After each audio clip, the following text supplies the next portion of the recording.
নাতি নাতনিরা দিলে তাজা এই মিরকি মাছ, এই মাছ আছে আলু দিয়ে রান্না করবো।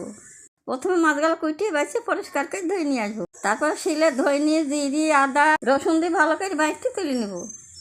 তারপর মাছে নুন হলুদ মাখিয়ে নিয়ে কড়াইতে তেল দিয়ে তেলটা ভালো করে গরম করে নিয়ে এবারে মাছগুলা তেলের মধ্যে এক এক করে দিয়ে উল্টি পাল্টি লাল লাল করে সব মাছগুলো ভাজিয়ে তুলে নেবো। ওই তেলে শুকনো লঙ্কা গরম মশলা জিরে ফোড়ন দিয়ে এবার কাটিয়ে রাখা আলুগুলা দিয়ে ভালো করে ভাজি নিই। পেঁয়াজ বাটা দিয়ে ভালো করে কষি, বাটা মশলা হলুদ গুঁড়ো কাশ্মীরি লঙ্কা গুঁড়ো চিরা লঙ্কা একটা টমেটো কেটে দিই, স্বাদ মতো লবণ দিয়ে ভালো করে কষি। এবার জল দিয়ে ভালো করে ঝোলটাকে ফুটিয়ে নিই। ভেজে রাখা মাছগুলা দিয়ে ভালোভাবে রান্না করে নামিয়ে নেবো। মাছের ঝোলটা খাইতে গরম গরম ভাতের সঙ্গে খুবই ভালো লাগবে। এবার তো আমি গরম গরম ভাতের সঙ্গে নিয়ে টেস্ট করবো।